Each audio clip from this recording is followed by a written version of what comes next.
Good evening, everyone, and welcome to another episode of our Star Wars Out in the Dark. I am the Ravnos Archon. My name is Will.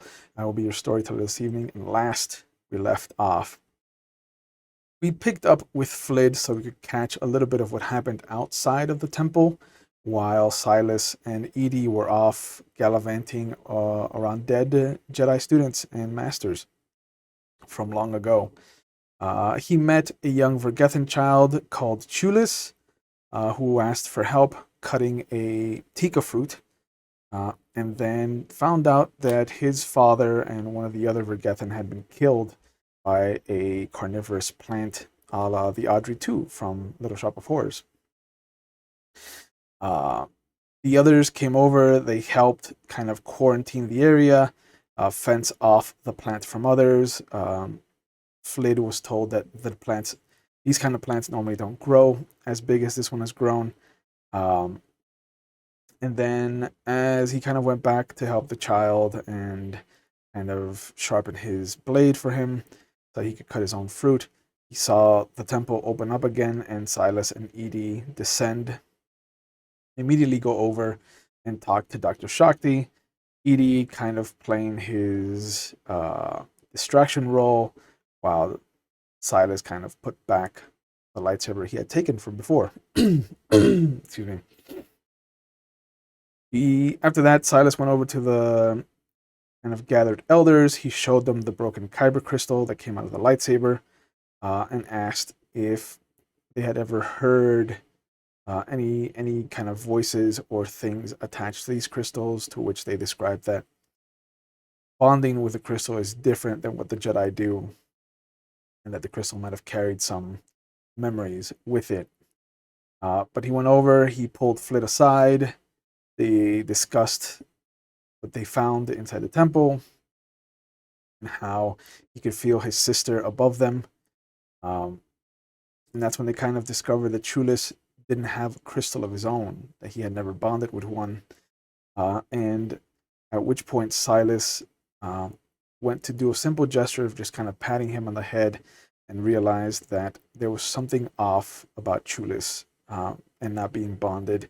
And he felt like a void of the Force. But they witnessed another group arrive. There was much fanfare. There was a nice bit of celebration.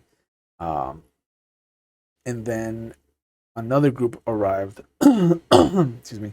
That was kind of shrouded in shadows and followed by a loud stomping noise. After a bit, they revealed themselves to be hostile, and the stomping noise to be converted all-terrain personal transports, ATPTs, about 10, 12 feet tall, little walkers with open canopies that they use to kind of engage the weaponless Vergethan that had kind of gathered in the center.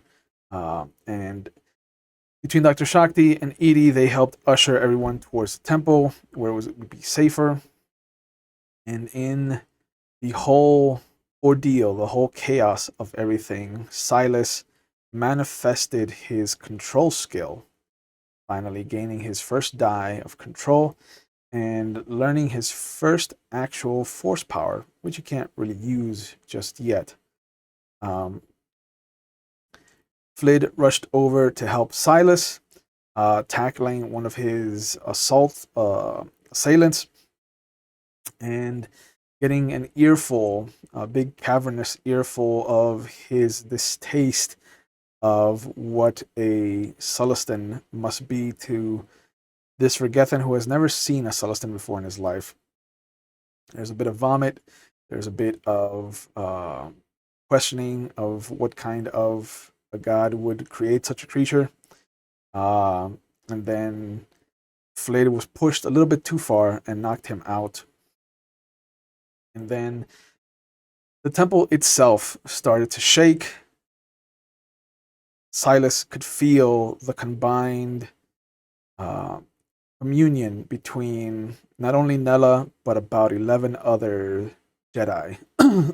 Excuse me. A total of a dozen Jedi helped to pull this temple back into the sky where it once used to sit.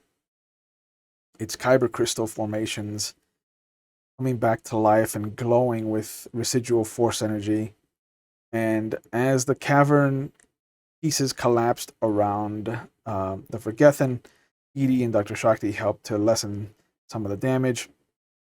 Large clusters of rock fell onto the assaulting Forgethen, and as the dust was clearing and the temple was becoming taking its usual spot, hovering above this earth, a small humanoid descended into the cavern, about give or take 3 feet tall, waddling over to what was Silas, Dr. Shakti, and Eedee, and Flid, and being followed by a middle-aged man with strikingly long black hair with just a few kind of lightning bolts of white, a very majestic brown, short-kept black beard, who yelled out, "Please be careful.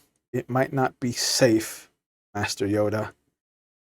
And this is where we ended the last episode, and this is where we're picking up with the boys, as Katie is not available. But What? Yeah. Whoa, wait. Whoa. Because you didn't describe the guy who said the thing correct? that detailed Yeah, last week. I did not. And now it clinched even more. Yeah, good. Now it's like The whale eye like is that. closed. Yeah. Oh yeah, it's closed. Yeah. To those of you that have been with us before, you'll notice that there's a bar above our logo, because we are partnered up with McStabber Studios and the National Breast Cancer Foundation. For all of October, we will be fundraising for said organization and the Game Pink initiative, as it were.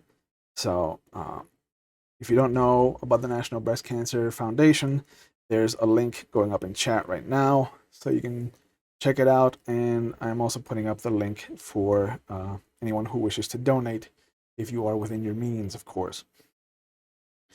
But yes, someone that Eedee does recognize, even from before all of this started. Little green alien with the long triangular ears has made his way over to the three of you. Behind him, you can see the human following close behind, warning the others above to kind of keep their distance. And in that little grunty voice of his, you hear, "Hmm? We know this?" He kind of points his walking stick towards Eedee. "Sensed you, I have." I've been waiting all week for your voice of Yoda, by the way. I just want to let you know that. Thank you. Yeah. I hope I can do it justice.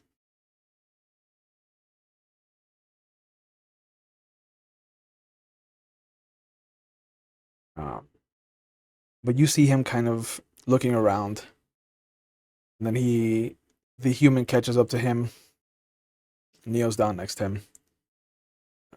"Mr. Yoda, please, we don't know how dangerous this is. I sense much dark side here." And Yoda nods. Dark side? Where? And No. Yeah, going this way. yeah, figure it out. I'm pointing to Ike. Oh wait, no, it is this way. I don't know where I am in the stream, so I'm gonna go. Oh, that way, maybe. Point to the cabinet. This way. that way. Yeah. That one. To the closet door. You'll be fine. Yeah, it's the closet door. Yeah. Who am I pointing to? Nobody. That's the best part. But he kind of taps Eedee's leg with his walking stick. Yes?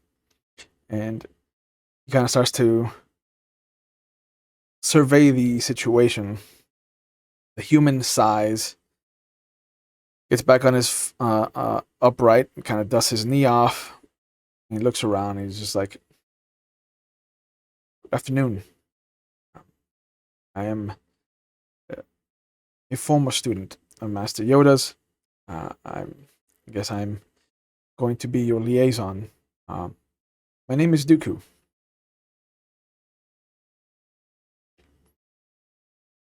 What has transpired here?"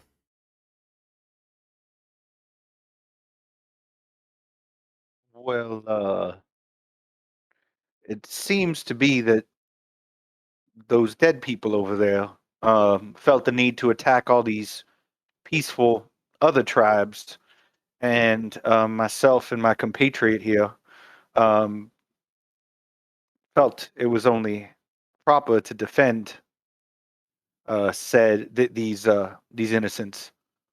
Hmm. Silas, by the way.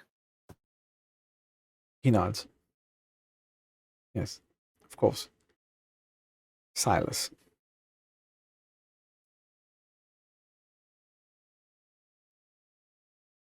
Yes. Why is there an emanation of dark side in this area?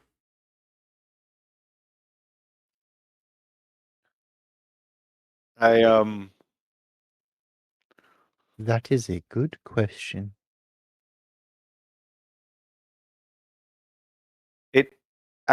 It couldn't be coming from any of us because we were cleansed before we came on this planet of just general things. I'm not too familiar with all this magic stuff that goes on. I'm kind of new to this. But that's what my understanding was from the nice tiny people. You see his No hand. offense, and I look to Yoda. Yeah, his hand comes down to his belt, and you see that there are two lightsaber hilts next to each other. But he hooks his thumb into his belt, kind of puts his hand down, and it's resting. The last two fingers, the ring finger and his pinky finger, are kind of resting on one of the lightsaber hilts. As a gunfighter, do I recognize that position? Oh yeah. Okay. Well, I have a very serious question. You've used that position. Right. Does Dooku have plot armor right now? No, but his dice are high enough that you can't do much to him. I'm just wondering if him and Yoda have plot armor. No, they have the dice to be safe from Okay. the likes of you. Okay. Especially since I have no force points to give me some kind of any edge whatsoever.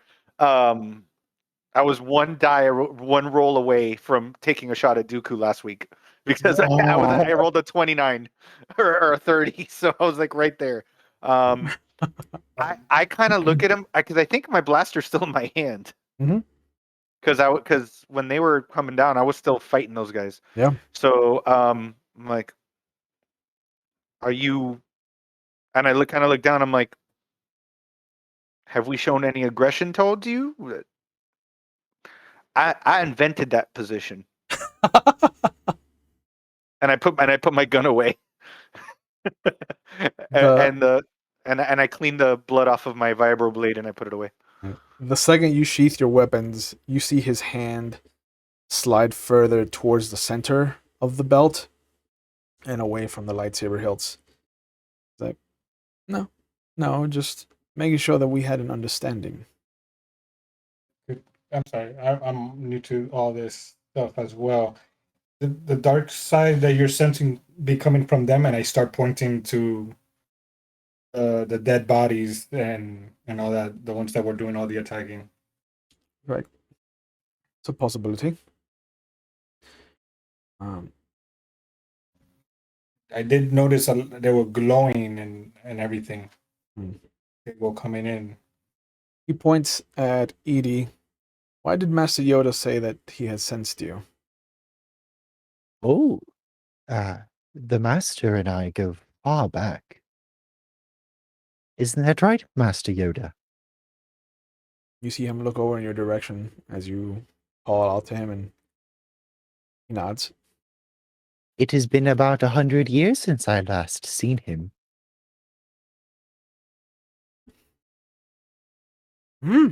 Before the council. There's a Yes. council now. Before my rise to the council. Yes. Yes. Congratulations, Master Yoda. He nods, and you see him kind of tilt his head at you.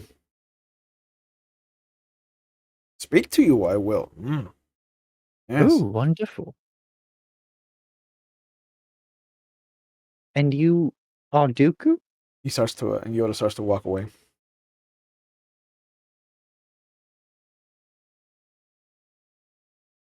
Dooku looks over at him, looks over at you. Yes, I am. Wonderful.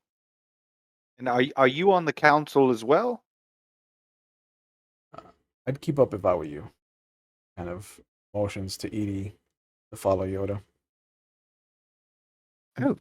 But Dooku looks I over. I follow. I leave. I am not. I am a Jedi Knight of the Order, however. We Problem.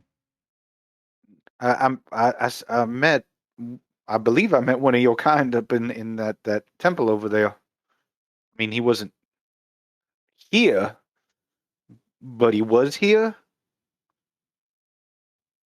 but he wasn't here.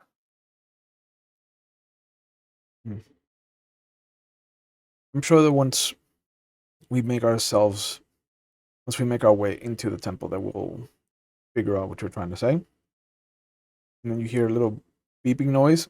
You see him pull out the little disc with the 3 antennas. And he's like, go ahead. And you hear Nella's voice.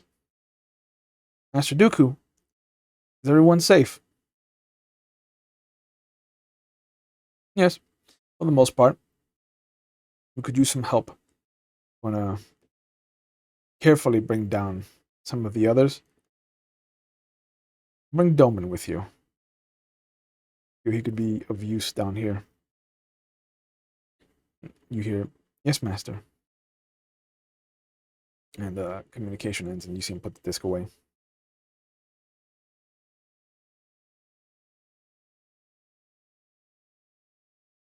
Tell me, what happened here?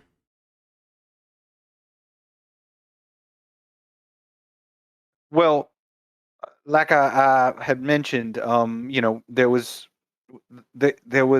some concern from these folks when they saw your fleet show up in the sky suddenly.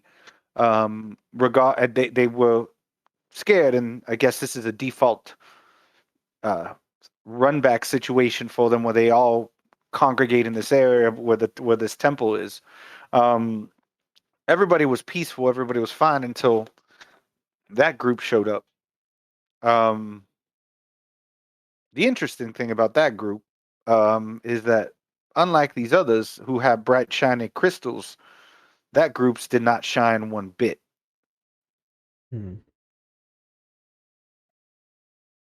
You see him start to make his way over there. Wherever you pointed. Leaving you and Flid to kind of either follow or stand there and talk Oh, no, I'm to going to each other. follow. Okay. No, I'm going to follow. Follow staggered behind. Okay. I can't believe you tackled that guy that gave up. Look at him now. He is unconscious. So, Silas, I just didn't want you to get hurt. But he gave up. The other one had a weapon still, Flid. I appreciate the attempt, but one of the things you got to learn, I know you aren't necessarily a violent person, but one of the things you need to learn is try to neutralize the biggest threat. That guy is pretty big. Though. Yeah. Yeah, especially with his arms up, they made him a lot higher. He- And I smirk, and I just kind of chuckle, and I pat him on the shoulder, and I'm like, "You did good, Captain. You did good." Black bear tactics, bro. Black bear Bear tactics. tactics. Bear tactics. Yeah. I got nothing. Oh He was the closest one to me. And as you go over to the fallen debris, excuse me, and Dooku, you see Dooku kind of hold out his hand, and you can feel the ripples of the Force energy just kind of easily being manipulated through him. And this giant rock just kind of like, just the sound of rock grinding against rock as it lifts up and then just slides to the side and then comes down very gently. You can see the mangled walker that had been caught underneath the rock. You can see some of the mangled bodies. And from the other side of the cavern, you can feel a couple of pulses of someone pulling on the Force, Gesundheit, as you see Nella and Doumann and a couple of others using the Force to slow their descent and just kind of like hopping down like goats on the cliffs. But he pulls one of the bodies up with the Force, and you can see him kind of go over and very carefully, very meticulously, kind of with reverence, go over and check underneath. Like he opens the Vergethan's clothing, the shirt line, and you can see that there is a leather necklace of sorts and a clasp where something existed, but it is much smaller than the crystals the other Vergethan have. And he kind of very carefully reaches out his other hand, and you see him just palm up, fingers extended all the way, just slowly brings them together, almost like a closing flower.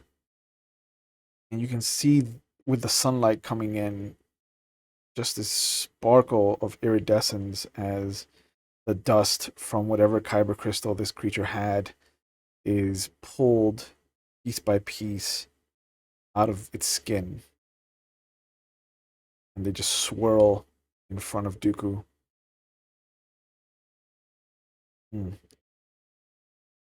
I'll need to find someone that wasn't crushed by debris.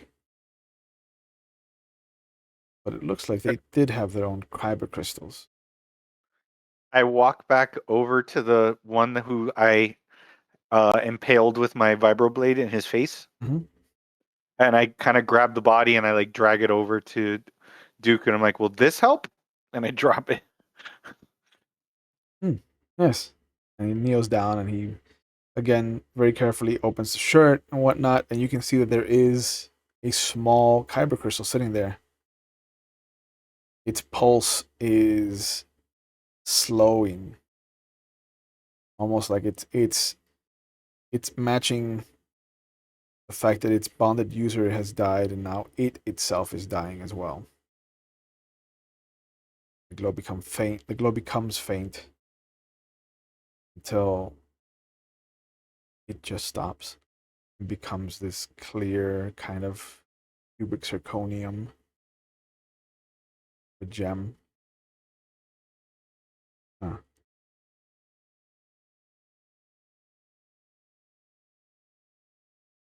Dooku pulls it off the chain, off the leather necklace.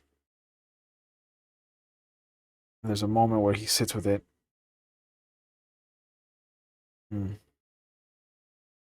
Yes, seems that there is a difference in the clans. And this is filled with hate.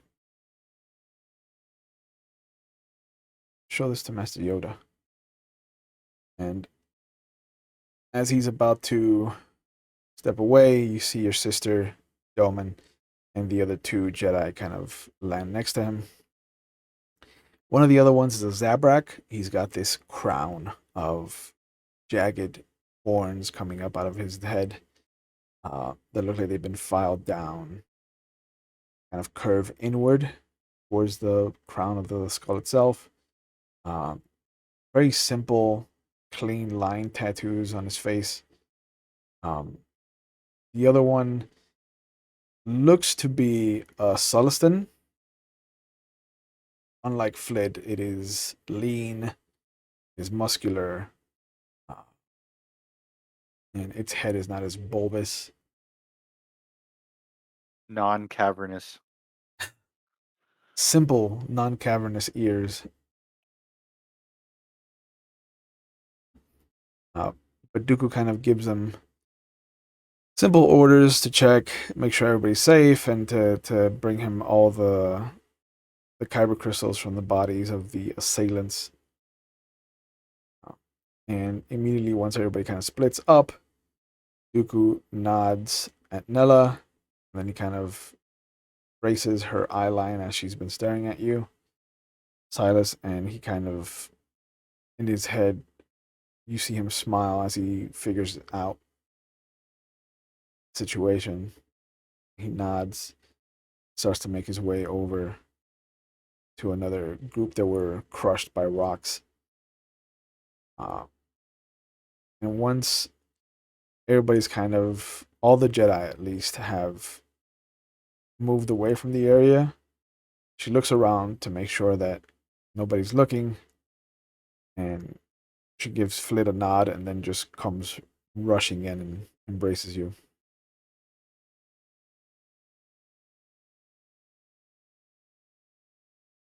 We keep running into each other like this. Are you doing the voice? I don't know the rest of these people. They're, Something ain't right about that doo-doo guy. they're Jedi. I know. You're, and she puts her hand on your face and she's like, "You're safe, Garrus. No one's going to hurt you here."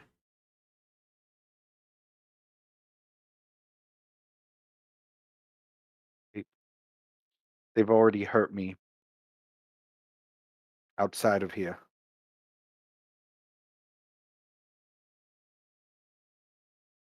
And I look, and so none of them are in the cavern. So like I don't see Dome and Crow there. Oh no, they're in the cavern. They're just, like 40, 50 feet away from you. Well, I look over, I look towards Dome and Crow when I say that, and I like clench.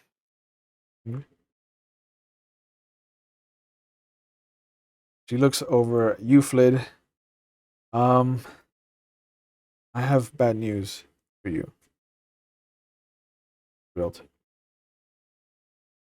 It seems one of our overzealous captains thought that your ship was going to make a run for it, and unfortunately, it's been destroyed.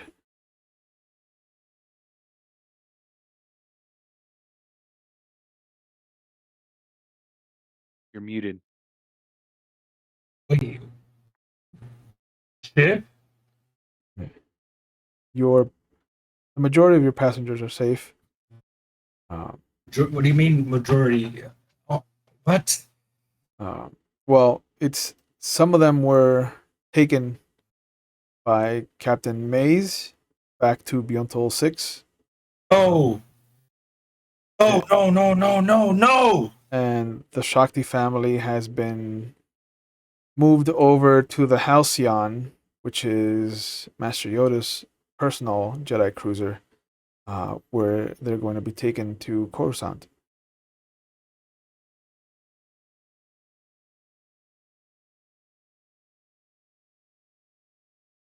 Who didn't make it, Nella?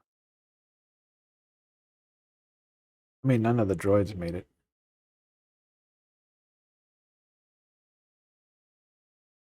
but everybody that was alive, I think, is accounted for. Oh, they're not safe. Now with Captain Hayes. Just Yeah. evil.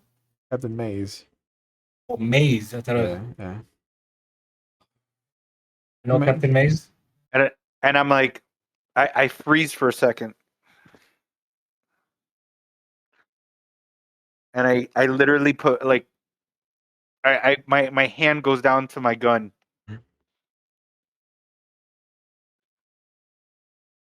So you're telling me, and I go into Jarrus's voice. So Barnaby's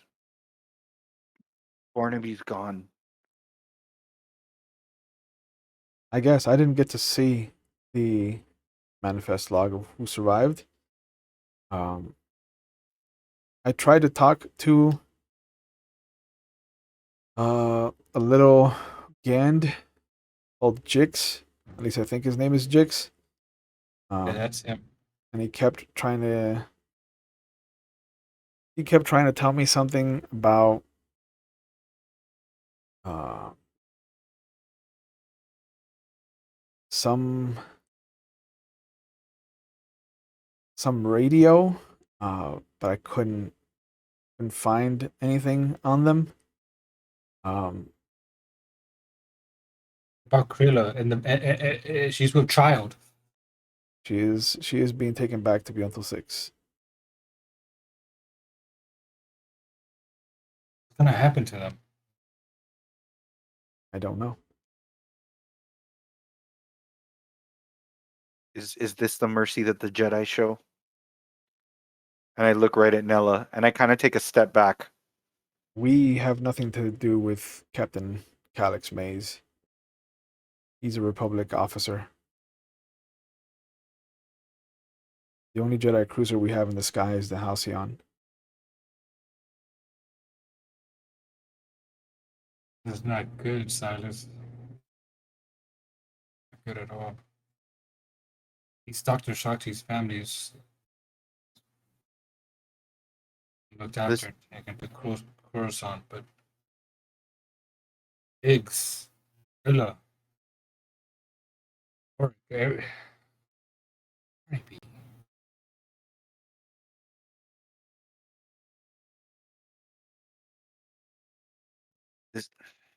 And I kind of turn around, and I'm just like this, and I go, so this is what the Jedi do. They take without really thinking of the repercussions of their actions. He steps around in front of you again. She's like, I don't understand why you're not listening to me. Like, Alex Mays has nothing to do with the Jedi. He operated under jurisdiction of a wanted fugitive. He was full within his rights to destroy that ship. Take those people back to where they came from. They're fugitives. At least one of them is. We're peacekeepers, Gareth. That's what we do. And I know that you've blurred the line with your past. But you have to understand you're part of a bigger scope.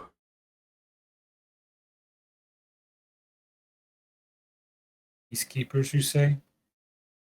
But we are, yes. I mean, they're alive. You're right, Nella, but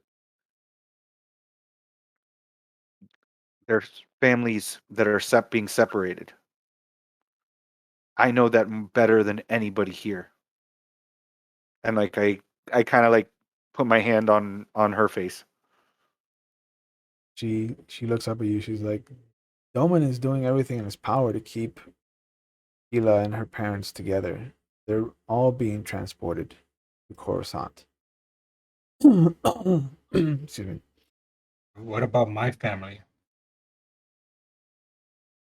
My wife made a mockery.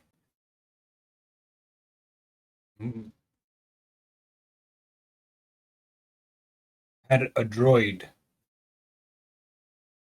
She was my wife. that everything was all right and my kids were alive.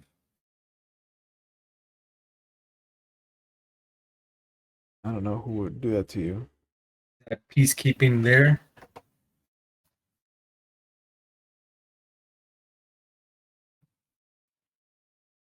That is not the Jedi way, Captain Flid. You have to believe me. I It's, don't know what to believe in. I look at Nella and I go, and this is the first time I'm going to be extremely truthful with her and say it out loud. I look at her in the eyes and I'm like, the only reason that there isn't a blaster in the back of Doumann Crow's head already is because of what I saw inside that temple. I've spent my whole life waiting for this moment, waiting to see him in person again. Not to mention the little incident that happened on the planet where I saw the wrong end of a starship gunfire. I get it. I get it. I was possessed at the time, and you did your part to make sure I'm here. But all these years, that face is who I associated with the reason that our mother was put into the ground. His fault. I realize that now. Like it wasn't yours, Darius, and it wasn't mine, and it wasn't the Jedi. When you are in tune with the Force, you are part of something bigger, something better than just everyday life. Don't you see, you have, by whatever miracle did this, you have the option, the ability, and with the right training, you can have the wherewithal to really do something good, galaxy. Isn't that what you've been doing all along anyway? Just the wrong side of the law?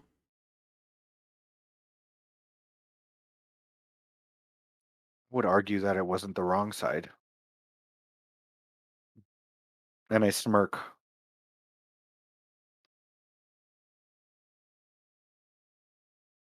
You're just lucky that you never did anything to get on the wrong side of the order.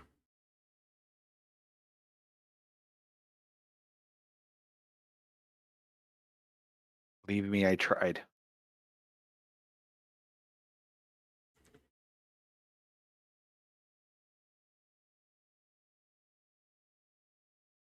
But what are you guys doing here? Came because of you. You thought you were in trouble with the Void Star.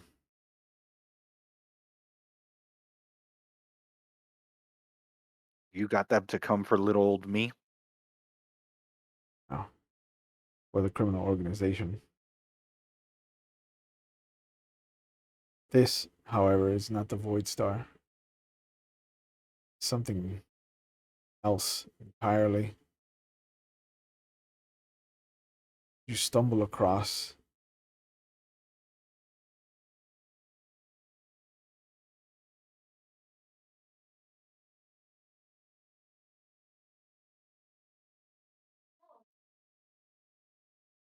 and you see Doumann come over.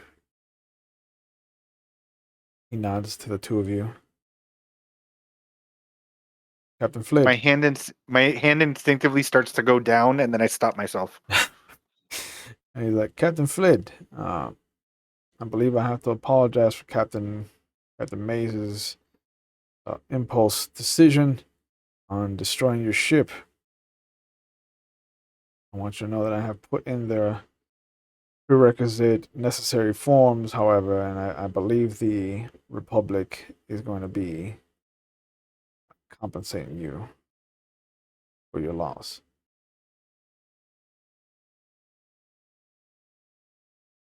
Lost.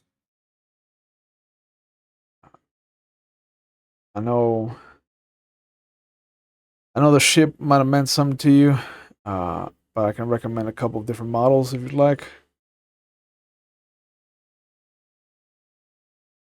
Some good manufacturers out there right now, depending on what you need, whether it be cargo or passenger space.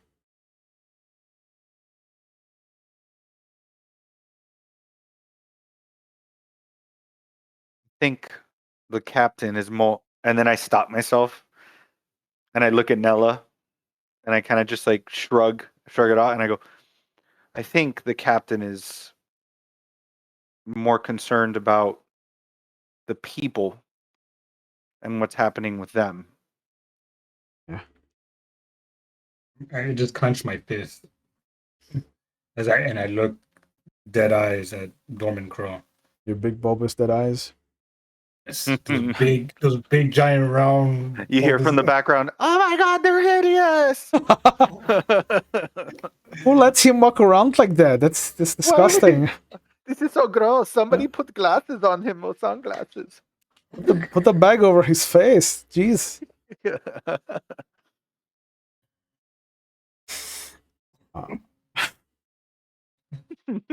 But This is a serious moment. yeah. And Yeah. What are you guys Best character ever. Yeah, what are you guys doing, Yeah. bro? Trying to be serious here. But excuse me. He nods.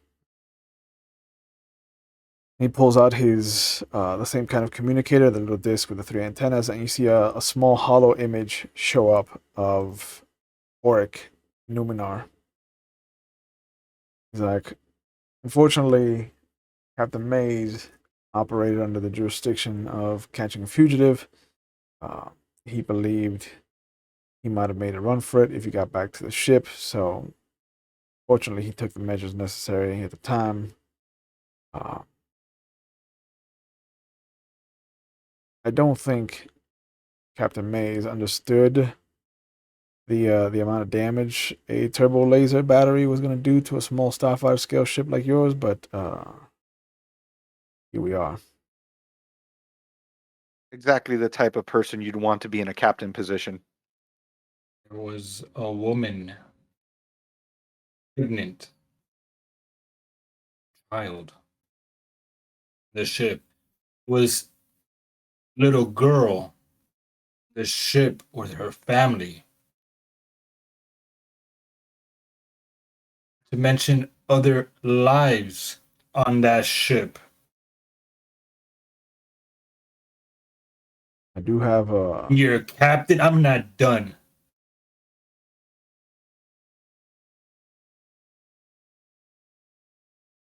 I don't care if you're Jedi or not. Say you're peacekeepers. Those were lives on there. So what peace are you keeping? A child, a woman pregnant, other innocent lives, and you just blow them out of the sky? That's your excuse? Because the captain did not know the repercussions of what the blast will do? Go ahead, tell me something else. Go ahead, try to justify your actions. I wipe my anger tears. Go ahead, try to offer me more ships or whatever. Not gonna change the fact that you shot plane ship out of the sky. There was lives at stake. Lives on your hands, not your captain's hands. Your hands. All of you.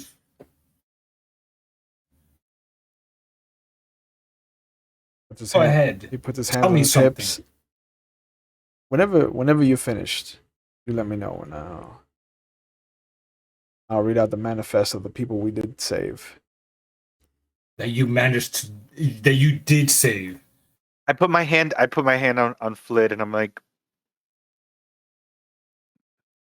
hear him out. Hear him out.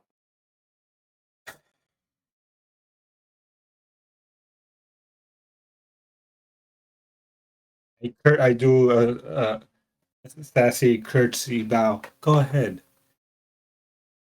And And I appreciate you may proceed, sir, and I appreciate you not being condescending in the least when you were speaking to us. But go ahead with the list. now that I have your permission, we have a Hattie, Akilah, a Jiks, a Illis, and an Orriq Numenor that we picked up on the sands, as well as Akilah and what we believe to be her genetic mother and father. Your ship was never in the sky. None of them were ever in true danger, and Captain Mays acted, as I have said, at the request of the Republic's chain of command, and he did what he thought was right and destroyed your ship before they could get to it to escape the planet.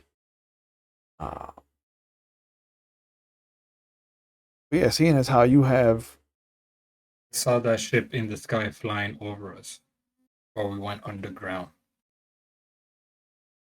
sure.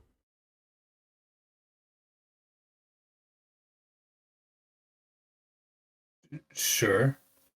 Sure. I You might have seen what you wanted to see.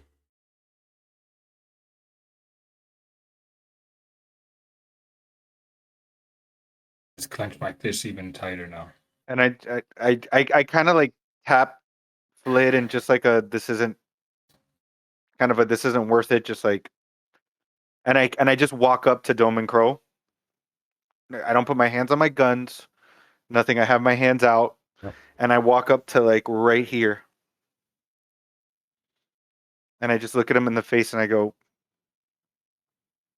"I'm guessing you know who I am." Yeah, the resemblance is uncanny. I think she's better looking, but that's neither here nor there. Yeah, she looks just like our mother. I'd show you a recent picture, but she's dead now. And I look back at Nella, and I look back at him, and I go, I've spent my whole life training for the moment that I was this close to you. But I realize that my anger in this situation may have been misplaced. You're not one of the ones in charge. You're not the ones that make the decisions. And I look back over at Yoda and Dooku. I'm like, they seem to be the ones calling the shots. But you, and I look at Nella and I go, I've been told that you've actually been protecting her. That I've talked to some weird spirit thing in the temple. I don't know what's going on, but he seemed to vouch for you too. I don't usually talk to ghosts, so I'm going to give it the benefit of the doubt. And I go like this, and I just go, and I put my hand out to him. There's no hesitation. He shakes it. And I go, thank you for keeping her safe. It's what we do. Oh. I was ripped from my family. I saw the sadness in her, and I've seen what it can do when there's no one to anchor yourself to. I didn't want her to go down the same path I went. I kept an eye on her.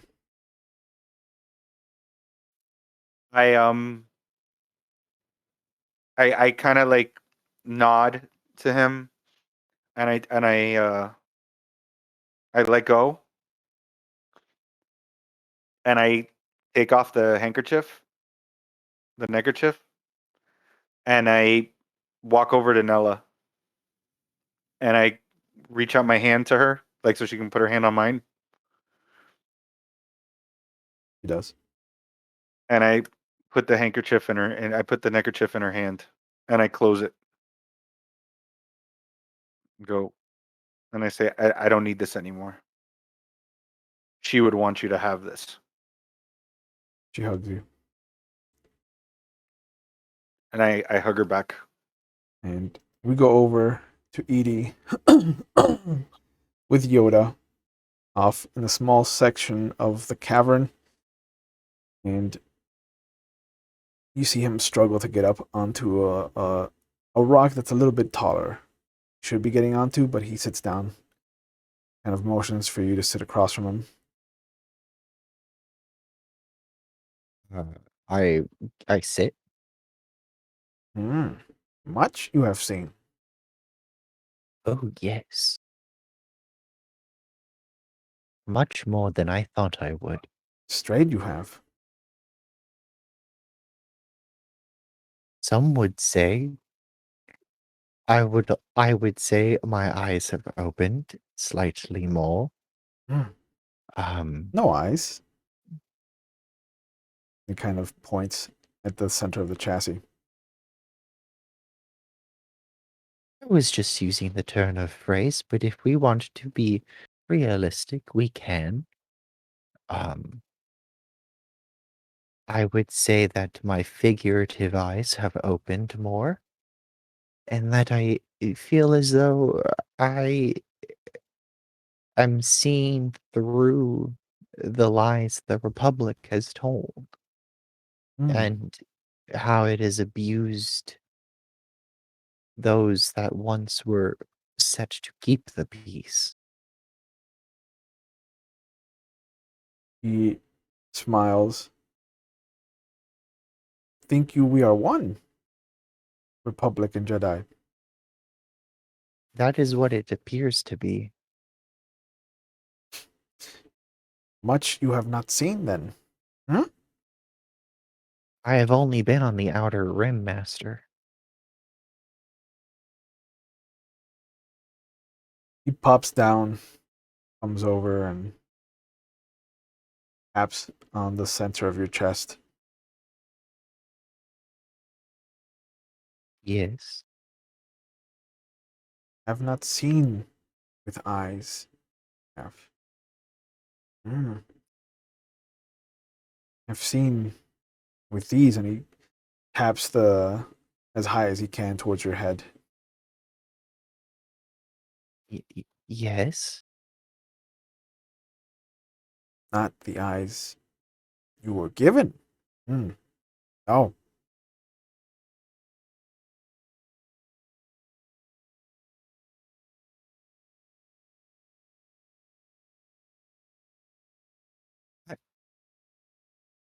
But biologically speaking, I do not have eyes.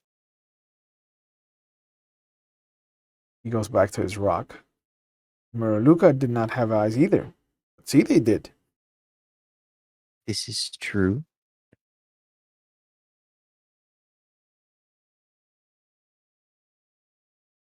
Okay. This I understand.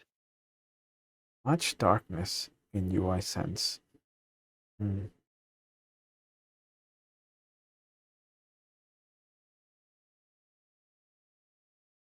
This is Stray.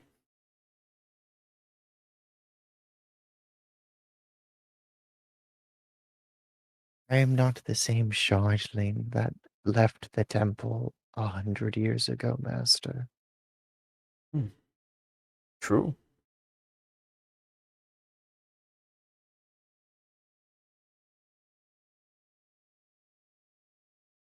I do not know if that is good. But this feeling that I have, I desire to create change so much with it. Good.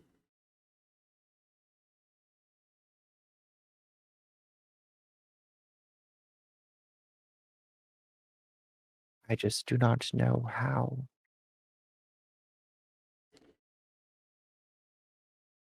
Trust in the Force has been tainted. It's good. Realignment is necessary. Yes.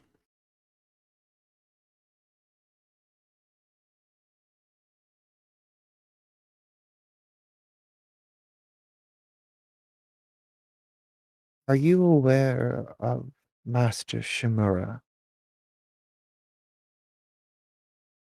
Thinks for a moment. Old file. Yes? I recently, some would say a few hours ago, I met one of his first pupils, Idris.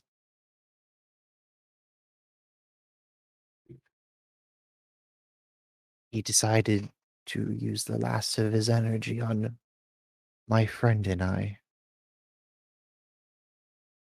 Powerful Jedi he must have been. He was a monk.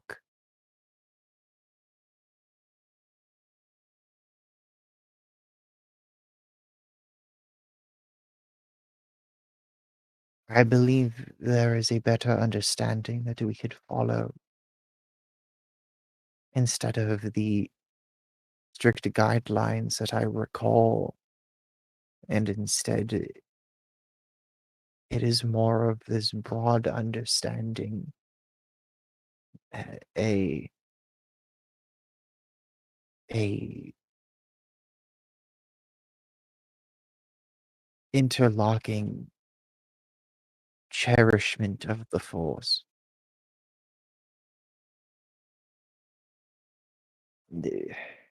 While there is darkness, I still see there may be light, but this darkness does make sense.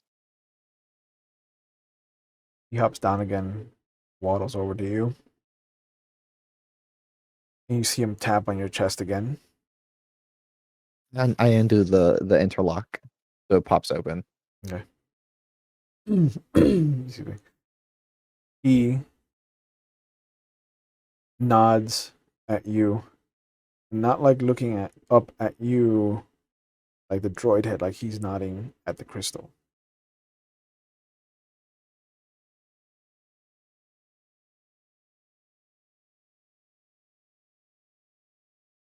Long you have hidden yourself.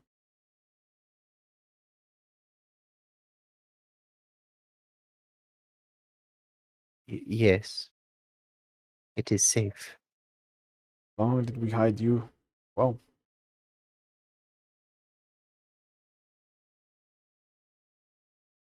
a mistake your previous master was.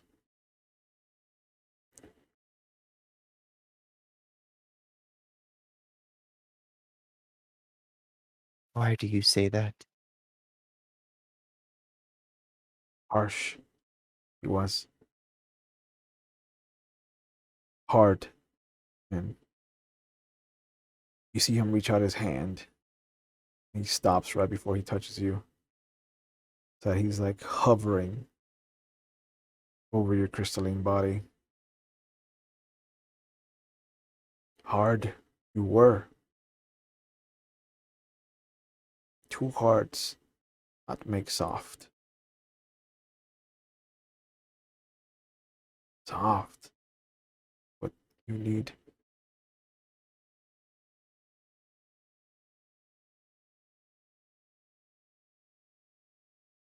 Yes.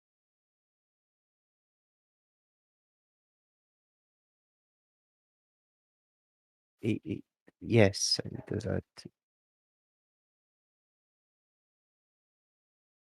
that would be nice. He brings his hand down and you see him hold up a finger. He kind of just swipes it. Excuse me. And your door closes as you can feel him pulling the force ever so slightly. He goes back to his rock. Come back, you will. Yes? Yes?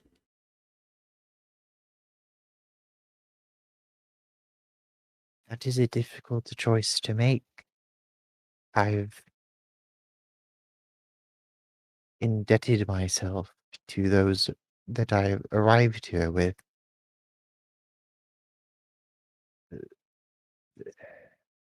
Finish your training, you must. Hmm.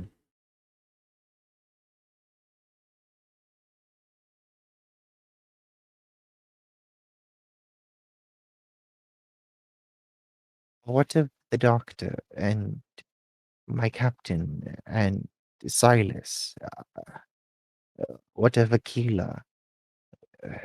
See him close his eyes, and he just kind of tilts his head back. You can feel the pull on the force, familiar to you because you've done it so many times before. But you can see him, you can feel him reaching out and trying to find what would happen to these people if you weren't around.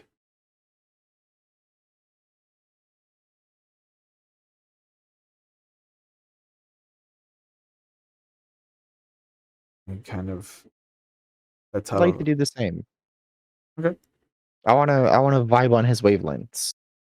All right. Who are you trying to specifically look into, or are you trying Uh, to get a view of everyone? Because that's going to I modify your I difficulty. would I would like the group. Okay. Yes, everybody. Yeah. Okay.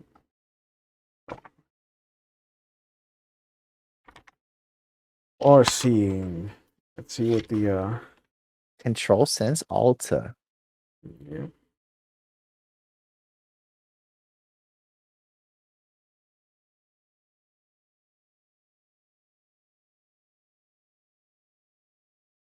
Ooh. Okay.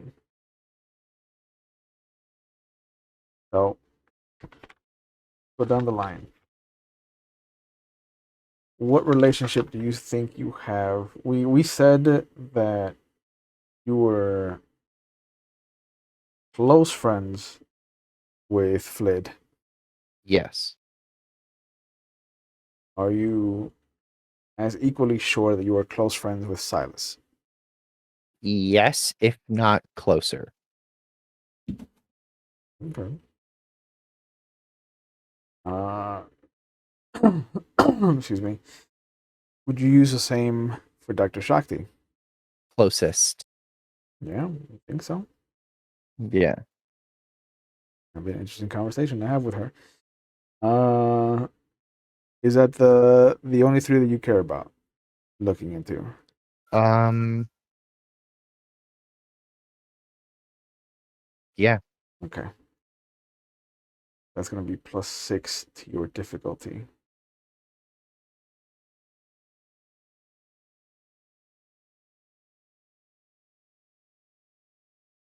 So your control difficulty is going to be at least 12. Oh. I foresee you using character points. Yeah. Okay. Okay. Here we go. Okay. So we're gonna do a character points roll. We're gonna use 2. Just to be safe. Yeah. There you go. 17. Okay. All right. Your sense roll is modified by your proximity. The three of them are in line of sight. So that's going to be again sense of at least 12.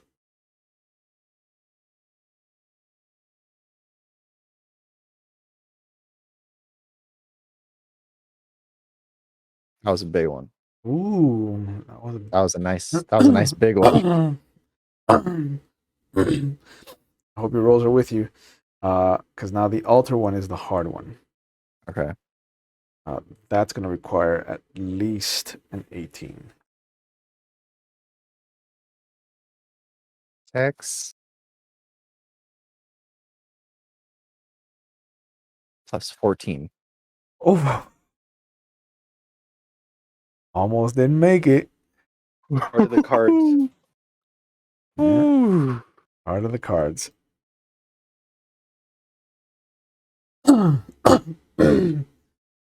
You reach out. You take the time to kind of see what he's doing, kind of ride his coattails, and try to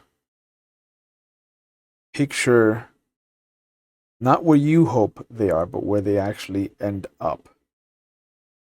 And you can see that Dr. Shakti Gesundheit is with Akilah. They are both garbed in Jedi outfits. And it almost looks like Dr. Shakti is Akilah's teacher. They're on a jungle planet. They're overlooking a valley where some kind of herbivore is grazing. There's a very instructional feel as Dr. Shakti points out the herbivore, how it lives, its kind of cultural significance to the planet. And then there's a moment where everything stops. They both hold their breath. And you see this vine shoot up out of the ground in what looks to be this massive wasp stinger that pierces the hide of this creature. And as the vine retracts, the stinger separates. There's a white pus that comes out of the end of the vine as it retreats back into the tall grass. And as the other herbivores kind of rush off, the one that got attacked starts to stumble, starts to try to pick himself up, and then it just collapses. And the tall grass parts, and you see this Venus flytrap, like Audrey 2, just kind of crawl up and start to wrap its maw around this carcass. You shift over to Flid. Flid in the kitchen of some galley. It's a kind of Corellian Corvette. He's not a captain anymore.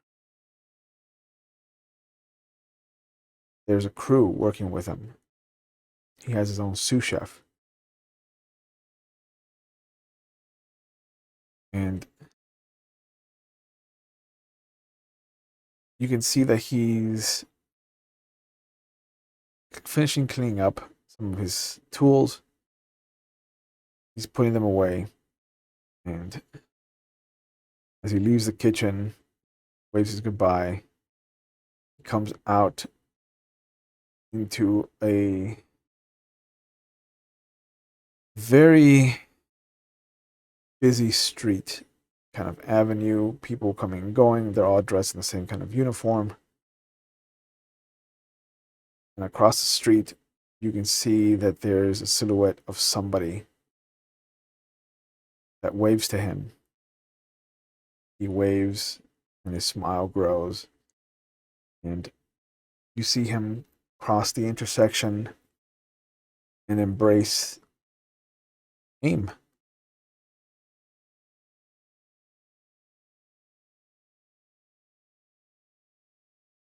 You shift over to Silas. And there's a darkness.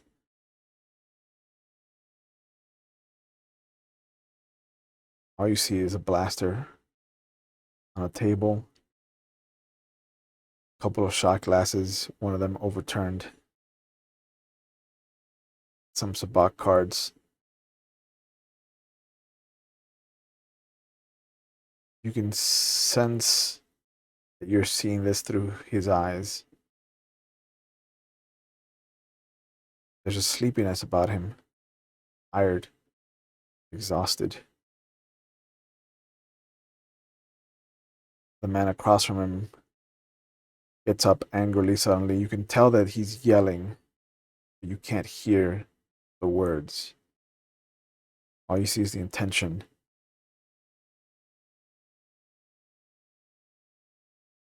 And then you see Silas's hand just, in the blink of an eye, just shoot out, grab his gun, and pull the trigger. And there's a blaster burn in this human's chest as he just collapses back into his seat. A couple of people get up at a nearby table. They look like security guards. You see, he looks at them. He looks over at the bar, and you see him fire off 3 shots. 2 of them ricochet off of bottles. And they ricochet off of some flare on the walls of this bar. And then they end up right at the base of the neck of each of these guards. The 3rd shot ricocheted off of a different bottle, off of a different piece of flare, and then back towards the other bottles. And all 3 bottles collapse onto their side and pour their contents into what looks to be this long pint glass.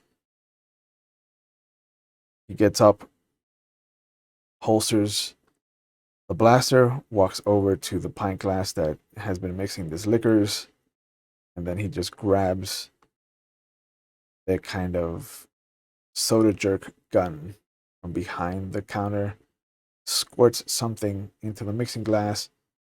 The pint glass takes another pint glass, sloshes it all into that pint glass. It starts to glow slightly, and then you see him just bring it up to his mouth and start to chug it.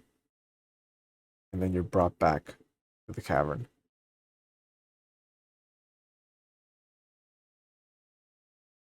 And that is if I return to training. Is it?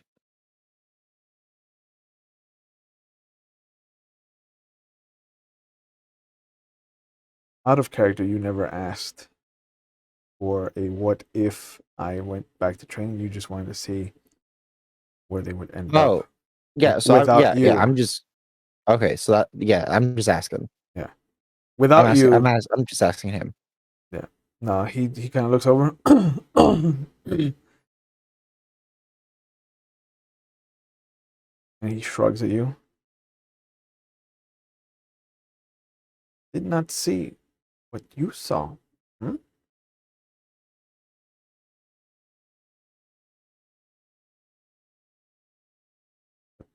Can sense the darkness you have seen.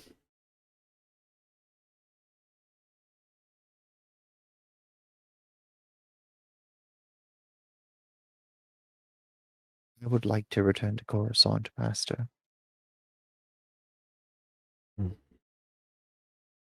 Own you must. Yes.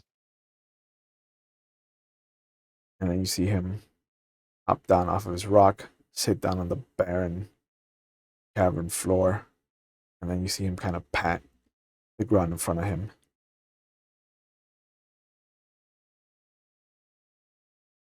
I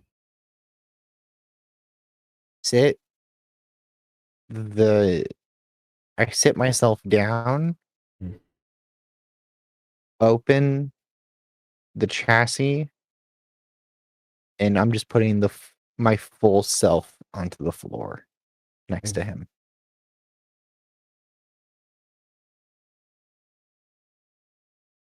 We go back to Silas and Flid. Nella has stuck around. Doumann has gone back to trying to figure out what's going on here, trying to help out as best as possible, helping people climb out of the hole. And she kind of looks at the 2 of you. We know where Captain Maze is going. We can always get a ship and go back to Beyond 6.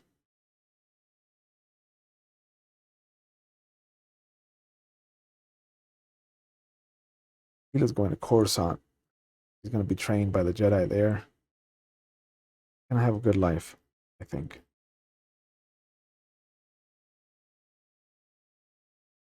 What do you want to do, Silas? What do you want to do, Flid?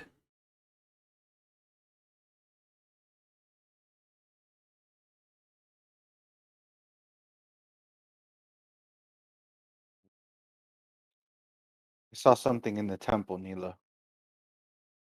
Something I need to learn. I've got this, I guess you could say, gift now. And I know, because I've seen it, that the Jedi have their own variation of my kind of combat. And I pat at the gun. She shakes her head. That's not a Jedi skill. Blasters are clumsy. There's no connection to them.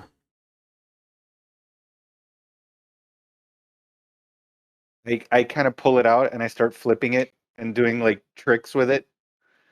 And then I like stop it and show the barrel with the etching that I have on that I had put on the gun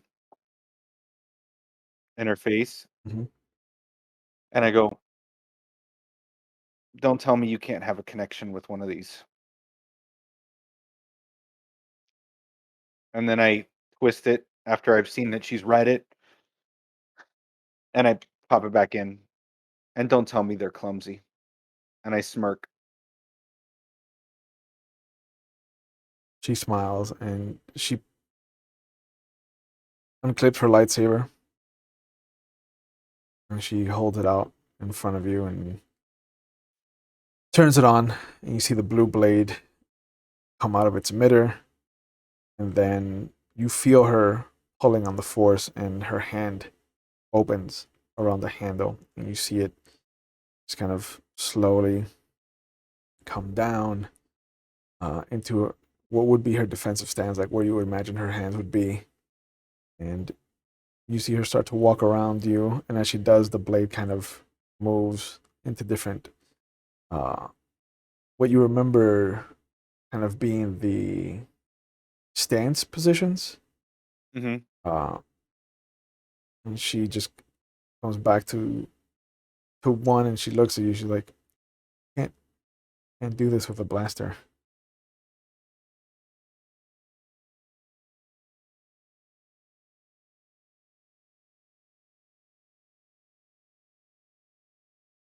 I guess you've got me there. And you just hear Dooku, "Nella, stop showing off. You're a Jedi. Act like it." She nods to him, and she grabs the lightsaber. The Sky turns it off and puts it back on her belt. "Sorry, Master Dooku."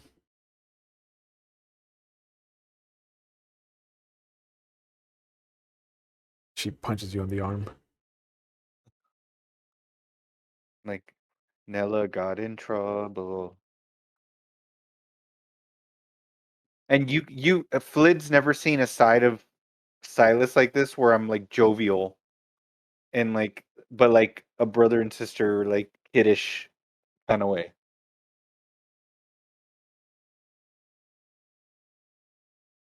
As But I, oh, no, go sorry. ahead. Go ahead. Go ahead. No, I was gonna say, I will tell you this, Nella. Um,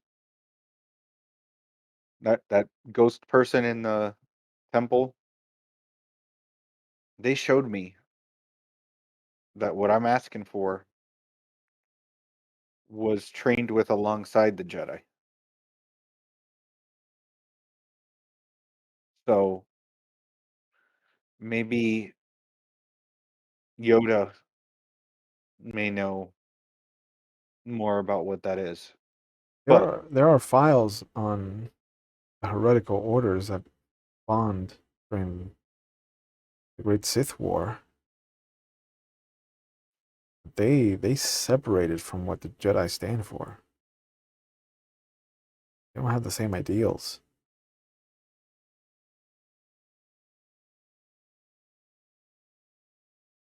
Just because they have different ideals doesn't mean that everybody's going to necessarily follow those ideals. I don't think I'm going to be any good to you or whatever is next for me waving around a light stick. You don't know that. She What I points do, down at the rapier. You already have some training. and I look down at the body with the spear through its face, and I go, "You're right." But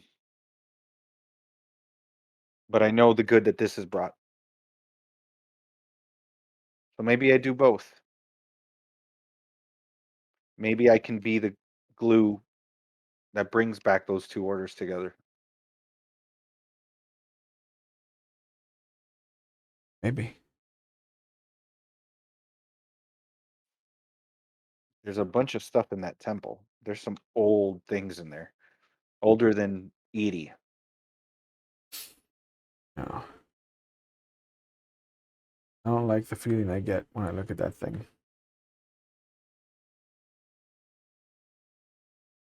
Aside from the death robots, it wasn't so bad. The more I hear about it, the less I want to go in there. Why don't we go up to the Halcyon and you can see, you can check in on the Shaktis. I'm okay with that.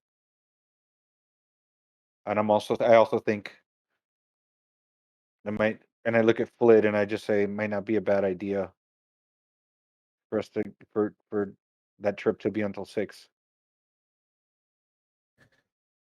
Yeah, that would be good. Make sure everybody's okay personally. Go by their word. Will, I have a question. Sure. The 3 leaders, they were strung up alive, correct? Yes. They were not killed? We're not killed. Okay. I'm gonna walk over to wherever they are before we go. And I tell Nella before we go. I just want to check in on our new friends. Yeah. Yeah. Go with Silas. I'm also going to be on the lookout for Chilis went up to the temple, correct? No. Once the temple started to be pulled out of the ground, like the steps that he was on with his mother kind of collapsed downward onto the floor. Okay, I'm gonna be on the lookout for Chilis. Yep. Head in that direction. Yeah, you go over to. Who do you want to talk to? Dooku? No, the Oh, the others. yeah. Yeah, the one that initiated contact with you guys from the first tribe. He nods. He's like, I want to thank you for everything that you've done for my people.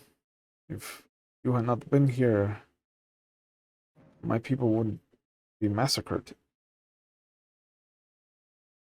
You showed us a courtesy, and you took us with you and kept us safe and kept us under your guard, even though you had just met us minutes prior. Or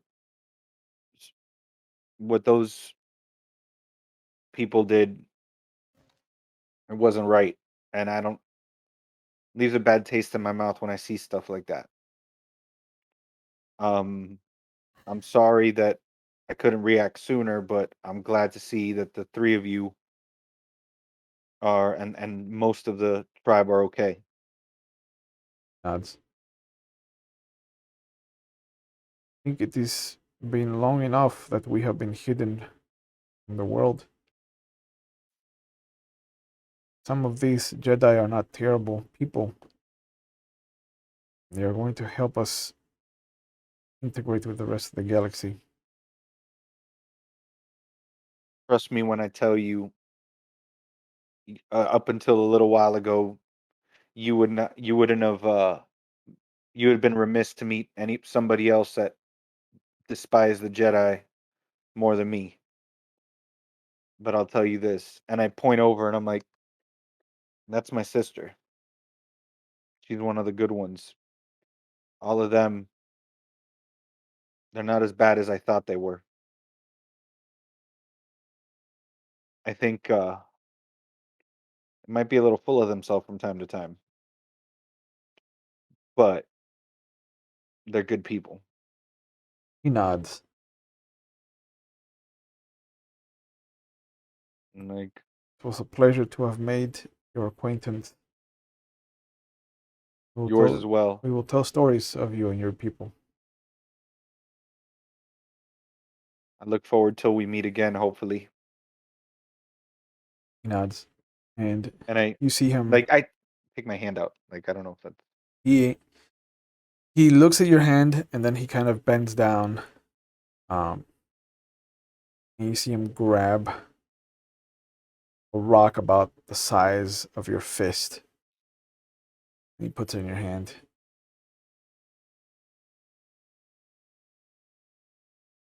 And you find what you are looking for. Wherever it is that you are going. Thank you. And I nod.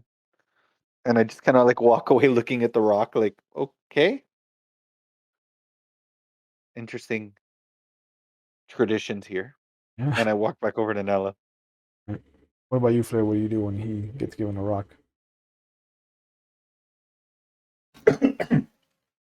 I just nod my head like, okay.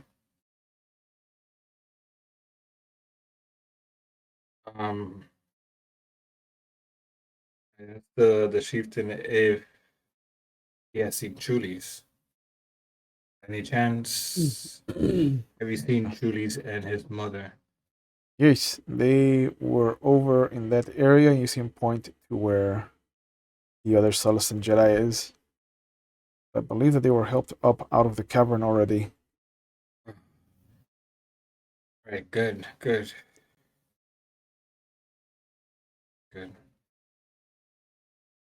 Have to let Chulis know about his father too. Yes, in time.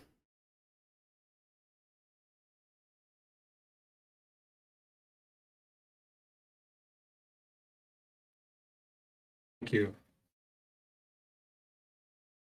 Helping us and taking us in. It's my pleasure. Be safe wherever you go. Too.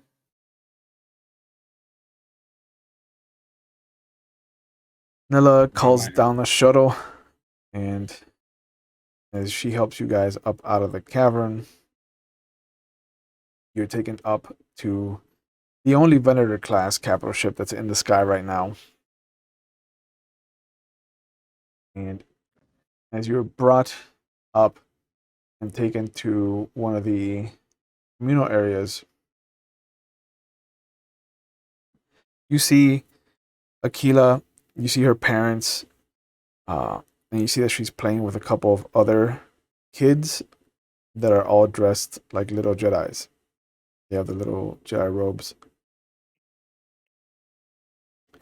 My plan worked. I slaughtered them all. No, I'm just kidding. They've brought me to the room where it happens. Room where it happens. But you see that out of the little group that she's with, she sees the two of you, and she comes running over, and there's a little boy, maybe about 10, 8-ish, around there, comes running with her, and she comes up to you. She's like, Captain Flid.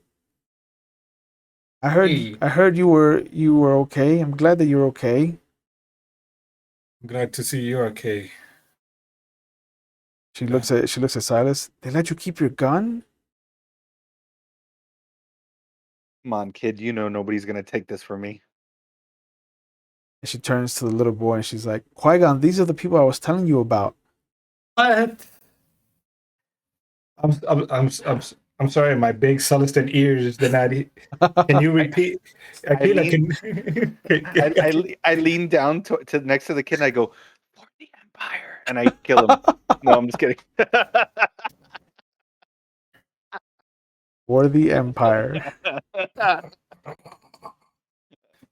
Oh my god, baby Qui-Gon. Qui-Gon? Yeah. 2 years before he's given to Dooku as an apprentice. Qui-Gon. If only you knew what I knew. Would that stop him though? Seeing Qui-Gon hits me right here. Qui-Gon, Right here. do a flip. Right there. Right here in a circular formation. Yeah. Just right in the middle of the chest. Yep. Same here. That's why I was like, oh, he fits the timeline. Let me put him in there.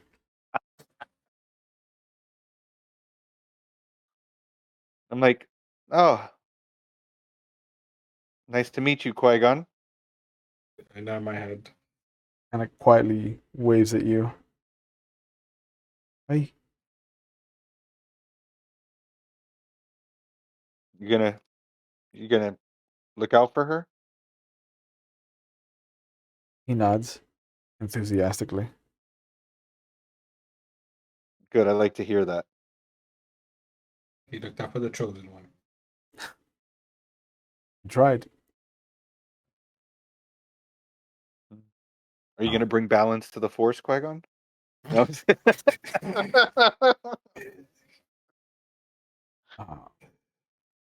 But Akilah. yeah, you see one of the guards comes over, one of the Republic guards comes over to you. The two of you is like, which one of you is in charge of your crew? Point to Flid. That would be me. All right. We have someone saying that your crew accosted them, and that you should be held accountable for it. Sorry? Will we get your statement on the situation? I don't know this guy. Yeah. You know what this might be about, Silas? Sure. And he leads you over to one of the interrogation rooms, and in a two-way mirror. Before he does that, I'm like, Yeah. all right, Silas, make sure you let Dr. Shakti know. And Eedee. Okay. Yeah. Well, Dr. Shakti is reunited with their family, so they're there. Okay. Yeah. Okay. Yeah. Never mind. Yeah, so you're taken to the interrogation room. In the two-way mirror in the other room, you see the long table, the one chair that's empty, the one chair that has this excuse me, this Forgethen with a black eye, and he just kind of is sitting there. I don't know why I'm the one in this side of the room. He's the one that attacked me. Oh, it's I agree with him. Arrest Flid. No. No, I don't say that. Told you how easy it was to find him. He has big bulbous black eyes that are soulless. I just snicker. I just snicker. And I turn my head and I just go like this. Soulless black eyes. Yeah. He has no nose on his face and these cavernous ears. It's probably how he spies on people. No, it's this guy again. They're like antennas. And with their ears. Good to see you're awake. He's in the room. He's in the. Oh, that's right. The room. You're seeing him through the two-way mirror. Oh, so I'm laughing. Just yeah. Yeah. The guard looks at you like he hasn't stopped talking since we brought him up here. Oh. I'm surprised he didn't stop talking. He stopped talking when he was unconscious. He talks a lot. This one. He looks down at his little kind of iPad and he's just like, claims that his name is Ruldu the Voiceless. Rudo, the voiceless. Yeah, it doesn't seem voiceless to me. You hear him. You hear him in the other room. Yeah, I don't know what you call him, but he's definitely God-forsaken. Like, no just God would create something that hideous if he truly felt the love. I look over at Silas. I look over at Silas and I'm like, hold on. You wanted him. You wanted him. I didn't feel love. That's my favorite thing. Something that feels love would not create that. Oh shit. My good God. Oh, thank you, Jesus, for this wonderful gift. I love him so much. I want him. I love him so much.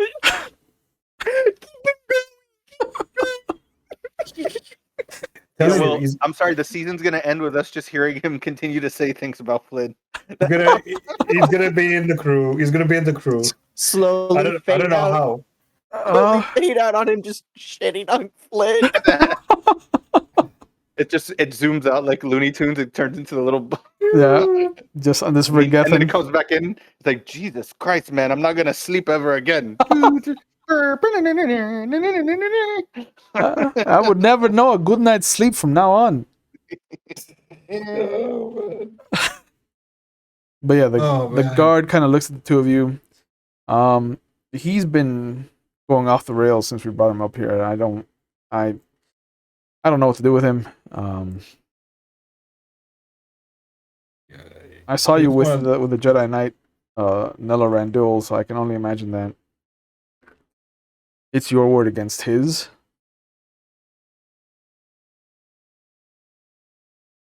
I mean, if it helps, she's my sister. What do you want us to do? Take him back to the planet and just drop him off? What do you think, Cyrus? I mean, he did. I don't know. What do you think? Are my ears really that big? I wouldn't say cavernous. And I start wiggling my ears a bit. I'm like, I wouldn't say that because you could probably hear it from whatever room I'm in. But these my ears. I want you to know my ears are very small compared to Celestine standards. And I'm oh man, I'm sure of that. That would be hilarious. So fucking windy on Sullust. Oh my God, so windy. That's how they get around on Sullust. He did say he wasn't really part of them. He was a hired gun. So I mean, he might bring some use.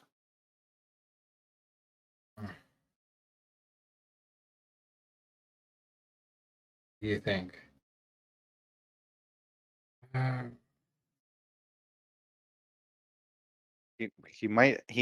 Who knows, he may have some benefits for us. He might be able to bring something aside from that amazing humor to the crew. Oh, yes, amazing humor. That's great. That's great. I mean, sorry. Yeah. My ears.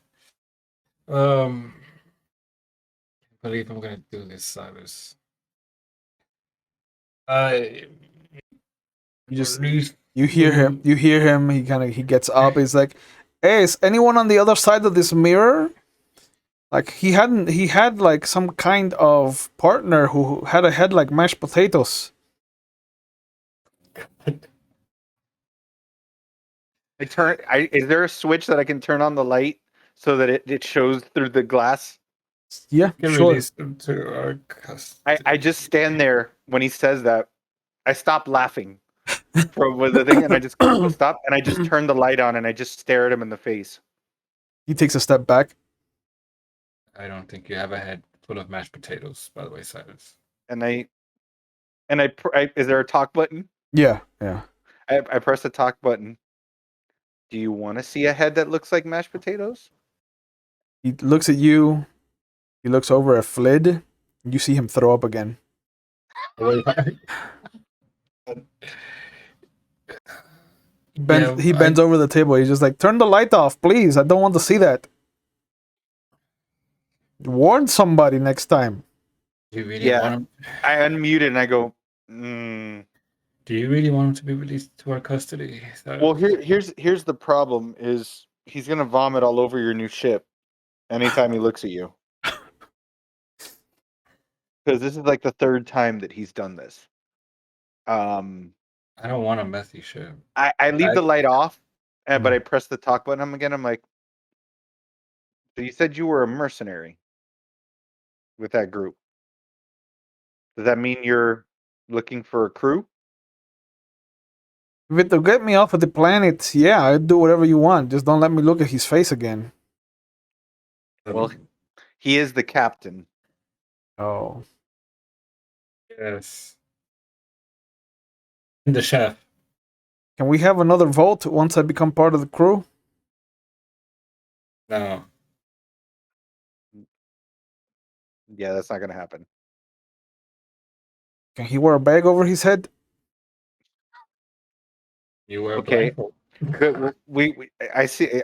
I guess we can just go on with our business then, and we're trying here, but you're gonna keep insulting him. He can hear you. You know that.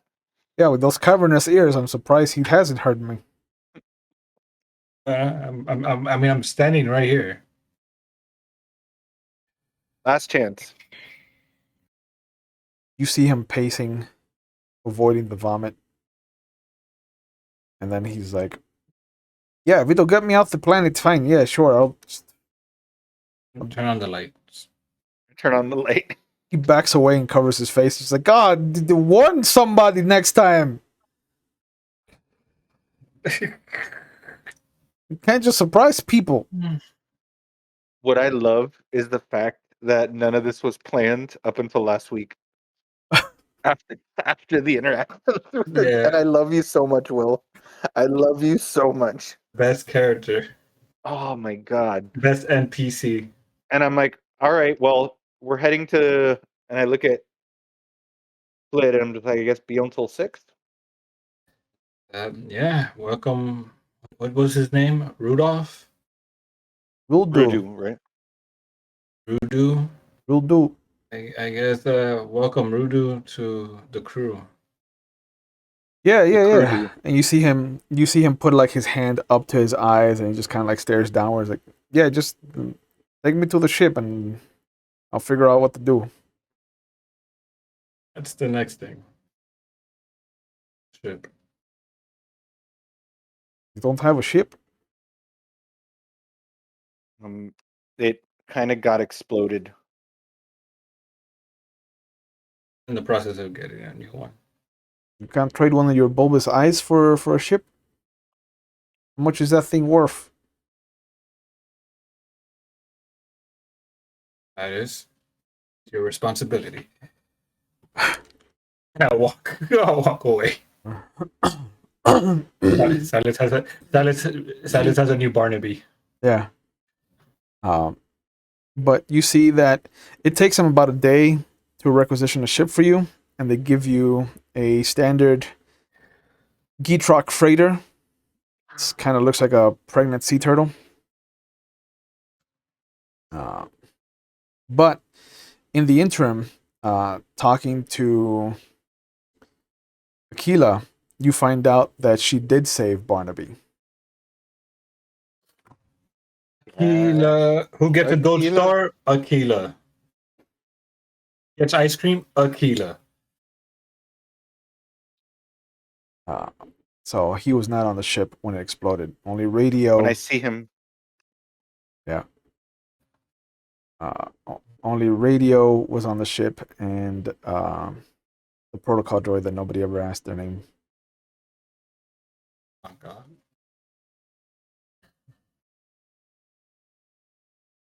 Radio. Radio was a jerk, though. Him and Eedee got along fine though. Yeah, they were best friends.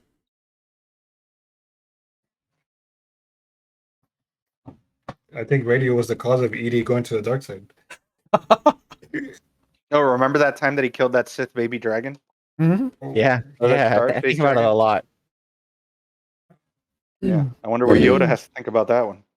Well, we're gonna find out. Are Yoda and I just on the planet while these guys are all up on the ship? Yep. Yep. Oh, I see. When you said the group is getting split, you mean me. Oh no, Well, no, Shakti split too. Yeah, she's staying on I the. thought she was on. Oh, okay. So she's going to Coruscant. Oh, okay. Yeah. Yeah, you're on the planet. Two to Keep up, bro. Coruscant, two to be until 6. Nope. Keep it up. I'm sorry, I was too distracted by Ike's giant eyes. Yeah. My bulbous soulless eyes. Yeah. Those black pools of hate. Oh, Jesus, this is so good. Soulless. That was the best one. But- Soulless eyes. But yeah, you get the G-Truck freighter. Since you're going back to be until 6, Akilah's father decides to go with you to help out.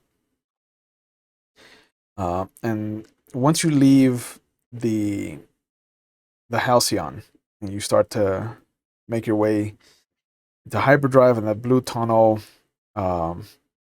engulfs the ship, you realize that Ruldu has no idea what to do on a ship.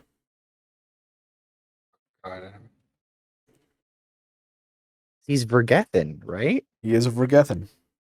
Mhm. He also is one of the few Vergethan that has no bound crystal. He's one of the outcasts. But he knows how to use a knife. I'll teach him whatever I know. Mhm. And I'll have Barnaby kind of show him some of the ropes. Like, I mean, I have 3 dice in space transport. So and like the mechanical side of it. So I mean, I could show him some of the ropes on that. Sure. It is a 3-week shunt over to be until 6 anyway. But it takes almost 9 days of just being in communion, sitting there. And for his part, Yoda does not leave you. He stays with you the whole time. And as you come out of this atonement, you notice being put back into your cradle, into your chassis. Excuse me. Doumann is with you. Nella is with you. Dooku is with you. A few other Jedis are there with you. And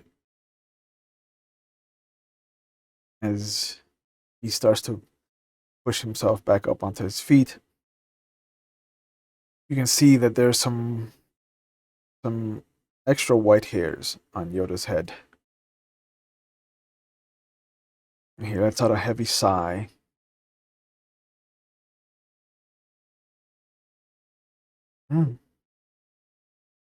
Difference there is.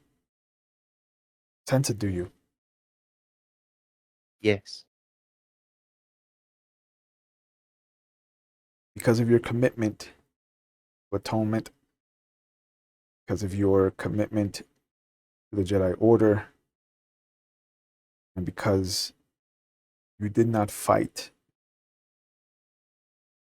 coming back to the light, you have atoned for your dark side points. You are no longer tainted by the dark side. You can erase them. I- Your character is considered a light side Jedi again. Ah.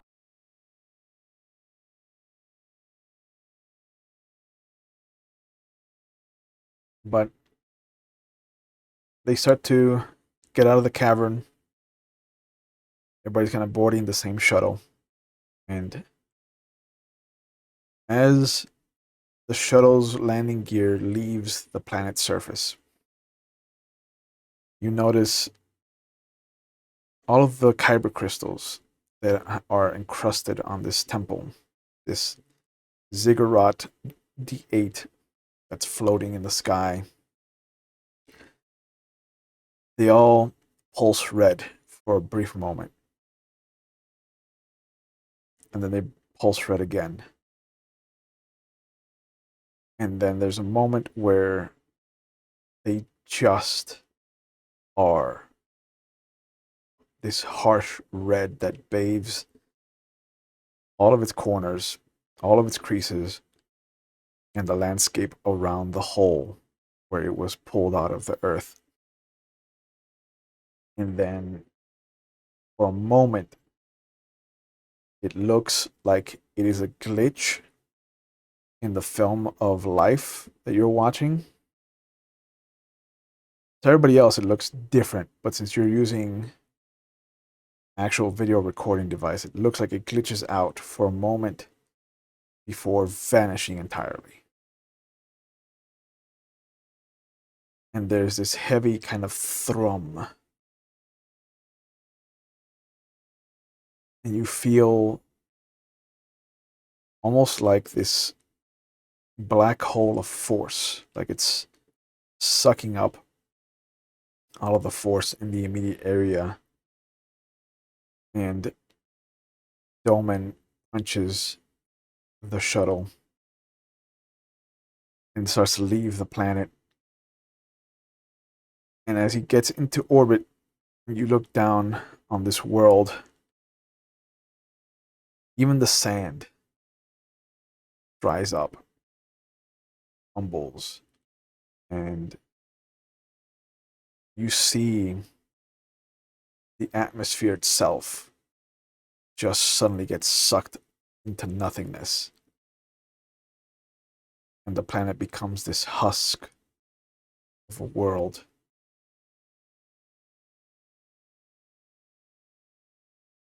And Charlie kind of looks over at you. Ooh. Sweet boy! I'm glad you stayed with me, Charlie. He nods at you. I hope the Vergethan will be okay. Wherever they are now. They're on the Halcyon. I mean, Oh, they're all the Vergethan are fine? Yeah. God, alright, then never mind. I'm glad I have Charlie. Yeah. But you come into the landing port of the Halcyon. You can see standing there kind of excuse me, waving at the landing ship is Akilah. Next to her is Dr. Shakti. And as you land, the Halcyon makes its way back to Coruscant, the core worlds. The two groups are separated. Dr. Shakti, Eedee are heading to Coruscant. Flid and Silas and Ruldu are heading to Beyond 6. And this is where we'll leave off this season. At the Crossroads once again. So I'd like to thank everybody for tuning in as always. This month we are doing, like I said, a partnership with McStabber Studios and the National Breast Cancer Foundation for donating with the Game Pink initiative. If you're watching live right now, I'm putting up the link for the National Breast Cancer Foundation, as well as the link so you can donate if it's within your means, of course. Also, please continue to wash your hands, continue to wear your masks in large groups, continue to keep your distance. And if you haven't gotten your vaccine, please go get vaccinated, because we're still not out of the woods yet, because some people are being difficult. And if we can all just get on the same page and kind of do what we need to do and follow the science, we can kind of put this to bed and try to figure out what normal is moving forward. So please go ahead and get your vaccine if you haven't gotten it. If you're also watching live and you feel like you need help of any sort, I'm putting up some helplines, because mental health should be part of our general health, and it shouldn't be locked behind a stigma or taboo of any kind. So if you feel like you need help, please get it. Reach out, call somebody, see if they can help you in any way, shape, or form. And if you are a friend or family member of somebody that is usually a strong personality or a happy-go-lucky person, please check in on them, because you never know how far somebody's fallen, and a simple hello or how are you can definitely change the trajectory of somebody's life.